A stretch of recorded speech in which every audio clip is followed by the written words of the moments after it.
La vie c'est dur, c'est comme faire un simple choix. Tu ferais quoi si il te restait plus qu'un souhait? T'es passé pas loin du drame, plus de 20 fous. Puis la mort finit par frapper de plein fouet. Jeunesse est traitée comme si elle valait air. C'est pas demain les vacances au palais. Vendredi dernier, Sneezy est revenu avec ce qui est probablement l'un de ses meilleurs sons, avec sans aucun doute son meilleur clip, que je vous invite d'ailleurs vraiment à aller checker, parce que là au niveau de la lourdeur on est quand même pas mal. Mais en attendant son retour et son prochain album, qui je l'espère arrivera d'ici peu, enfin je pense aussi qu'il arrivera d'ici peu, j'aimerais qu'on se demande quel est son meilleur projet jusqu'à aujourd'hui, histoire de se dire quelle est la bastos qui fait le plus mal quoi. Et avant que la vidéo commence, je tenais à dire que je ne mentionnerai pas Super, son premier album que je n'avais pas du tout écouté à l'époque et qui n'est aujourd'hui plus disponible sur les plateformes, mais en même temps tout le monde l'a détesté donc il aurait probablement fini dernier. On va donc parler que, entre guillemets, des 3 premiers DBSS, Dieu bénisse Super Sound, saison 1, 2 et 3, vous avez compris. Ah oui, au fait, petit détail très léger, pas très important, mais quand même je vais préciser, ce n'est que mon avis. Non mais je précise parce que je pense sincèrement qu'il n'y a pas beaucoup de monde qui pense comme moi, donc bah voilà, je vous préviens, il y a peu de gens qui sont de mon avis, je suis pas un avis représentatif de la population. Et sachez d'ailleurs qu'il n'y en a pas un qui gagne haut la main, hein. C'était vraiment très serré et ça a été compliqué, sinon vous allez le voir, je sais pas pourquoi je le fais. Rencontre un noir,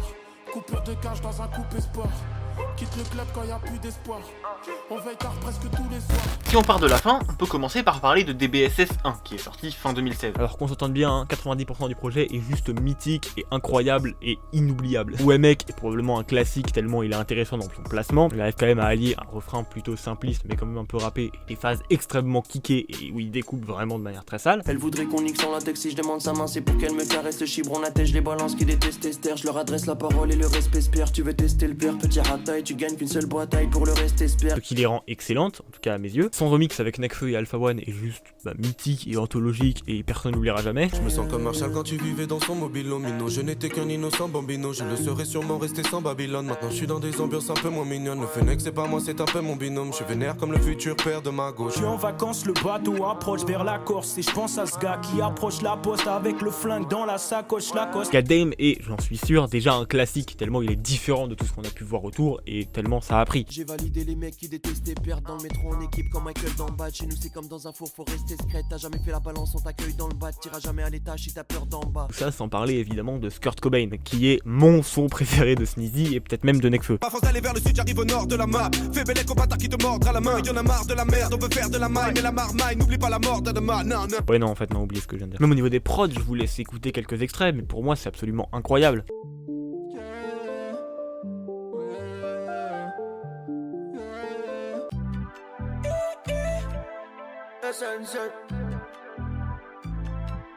Super sonné dans cette. En même temps avec les producteurs parisiens comme Hugh Hefner et DJ Elite. Allez, on va mettre dans la vidéo aussi. Vous pouvez pas s'attendre forcément à de la merde. DBSS 1 est probablement un de mes classiques personnels, il m'a beaucoup plus marqué que les deux autres, parce que justement grâce à ces sons là qui sont incroyables. C'est probablement le seul projet sur lequel j'ai vraiment trouvé des sons mauvais. Je vais vous donner ceux qui me plaisent pas. Alors je tiens à préciser que c'est un avis purement personnel et que c'est principalement dû à des choix de direction artistique, tout ça qui ne me plaisent pas mais qui vous plaisent peut-être, enfin il y a tranquille, il n'y a pas de problème à ce niveau là, juste moi c'est mon top donc c'est mon avis plus ou moins qui part sortir. Par exemple la manière dont il pose dans le son Harry Gold. Fuck c'est pute, négro. Ça vient d'où? Ça vient de Paris sud, négro. Connais pas. Franchement quand je l'ai écouté j'ai été un petit peu déçu quand même. Parce qu'on dirait vraiment pas du tout sa voix tellement elle sonne robotique. Et c'est pas juste un autotune à la Jul et on pourrait dire oh là là c'est robotique pour déconner. Non là je pense que c'est vraiment une volonté de faire ressentir ça un peu de manière un peu robotisée etc. Pour peut-être coller avec Cyborg. C'est purement de la théorie, c'est n'importe... Non oubliez en fait c'est de la merde. Pareil pour le son La Maille qui m'a peut-être plus ou moins autant déçu. J'écoute ma mixtape comme si c'était celle d'Harry Potter, négro, j'entends de la magie. Je me suis branlé pendant plus d'un an, maintenant c'est fini, j'enclenche la machine. Surtout que c'était après Kurt Cobain, donc ça m'a vraiment surpris, ça m'a fait un petit choc, un petit soubresaut, j'ai mouru. Pour le coup, j'ai trouvé les couplets de Hancock et Sneezy excellents, bon, dans la continuité de l'album, on va dire. Et pour le coup, je trouve le refrain vraiment moins bon, et vu qu'il est au milieu des couplets, c'est un refrain quoi, c'est logique, bah ça casse vraiment le son, et moi ça me dérange un peu. Bah après, personnellement, c'est que mon avis, je vous rappelle, c'est pas tranquille, y a pas de problème. Pareil pour certains passages de vrai que je trouve quand même bon, mais vraiment en dessous du reste. Enfin, bon, pour le coup, c'est les sons moyens, on va dire. Comprends pas, je suis ovni. Personne me voit, j'apparais que sur Godlist. J'écris la légende, tu parles sur ton ordi. Mais t'es réban car mon talent est leur prix. C'est dans l'ordre, je m'en excuse, mais DBSS 2, qui est sorti lui en mars 2017, à peine 6 mois plus tard. Et si j'ai sélectionné cette partie en particulier, c'est parce que je trouve que c'est DBSS 1 en plus poussé. Les phases sont bien plus mémorables que sur le premier EP, qui était déjà pas connu pour leur mauvaise qualité, hein. C'était plutôt extrêmement lourd et sale et tout le monde s'en souvenait et tout le monde le citait parce que c'est quand même quelque chose de très fort. On a aussi aussi les prémices des phases motivatrices du 3e opus, et même au niveau des prods, il y a des vraies prises de risque, il suffit d'écouter un son comme Bluetooth par exemple. La prod, c'est juste un chef-d'œuvre. Elle est probablement très influencée par PNL, mais on s'en fout quoi. Le truc, c'est que c'est vraiment très bon. Et un peu entre trap et cloud rap, on va dire. Je fais le tour de la ville, j'ai les yeux touches. Digital Nova, je te branche en Bluetooth.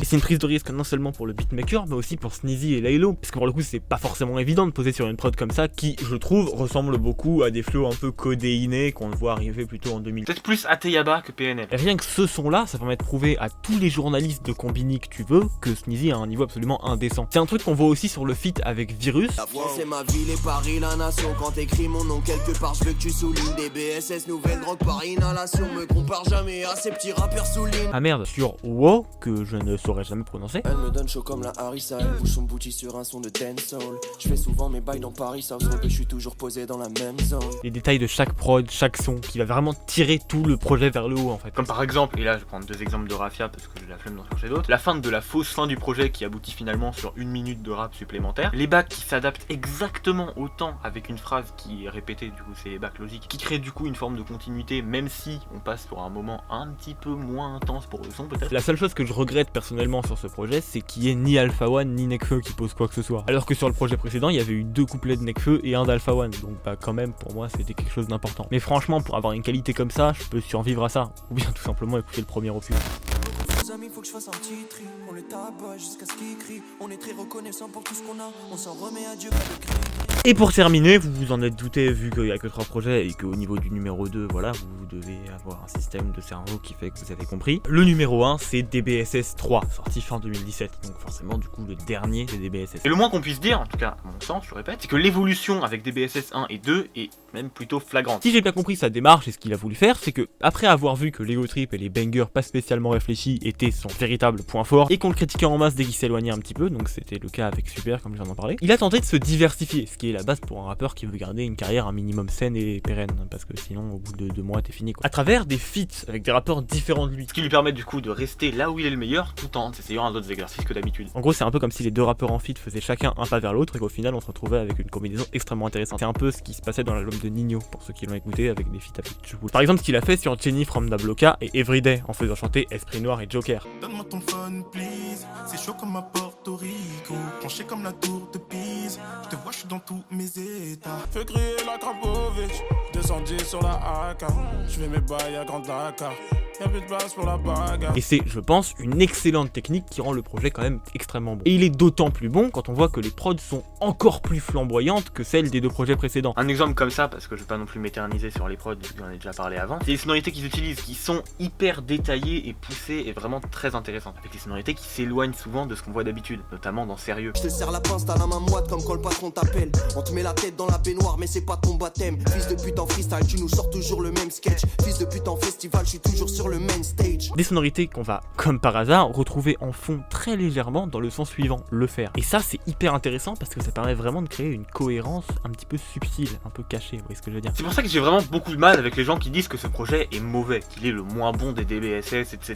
Même si je peux le comprendre avec des arguments du style de oui, y a pas de gros sons vraiment qui se démarquent. Non, c'est faux, ça c'est complètement faux d'ailleurs. Je trouvais que c'était vraiment une bonne réponse au problème qu'il avait de flow trop répétitif qui aurait vraiment pu lui porter préjudice dans le reste de sa carrière. On n'était pas encore arrivé au point où c'était dérangeant parce que après tout c'est comme s'il avait sorti un album à ce moment-là. Et le fait qu'il ait anticipé le problème qui allait se poser sur le projet actuel qui va arriver maintenant, enfin j'espère qu'il va arriver maintenant, je le répète, je trouve ça extrêmement intelligent et ça peut présager franchement que du bon. Tu m'as allumé, je vais t'allumer, je vais rendre la Nemo. Tu me demandes dans l'oreille, est-ce que je prends de la yo-yo? J'ai vu que c'était instable, ton histoire avec ce Golgoth. Tu m'as vu sur Insta, tu m'as pris pour un fuckboy. C'est tout ce genre de petits trucs là qui font que pour moi c'est un des meilleurs des BSS.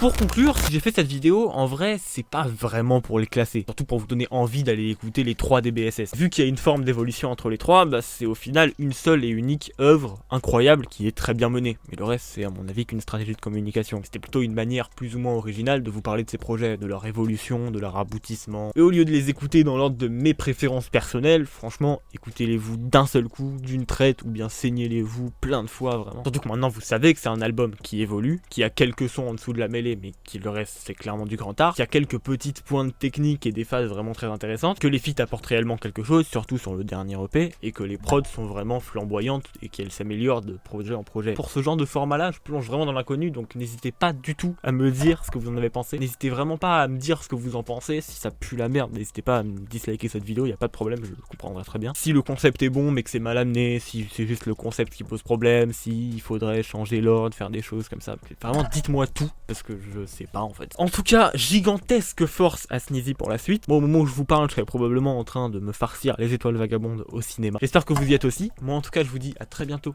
pour une prochaine réflexion. Et c'est dur, c'est comme faire un simple choix. Tu ferais quoi si il te restait plus qu'un souhait? T'es passé pas loin du drame, plus de 20 fois. Puis la mort finit par frapper de plein fouet. Jeunesse est traitée comme si elle valait air. C'est pas demain les vacances au Baléares. Manifestant CRS les balayères. Président c'est que le peuple est malléable. C'est toujours les mêmes putes depuis l'époque des chiffres romains. Les salopes qui nous font la zermie. Les amis de mes ennemis sont mes ennemis, donc on n'a jamais eu d'amis en commun.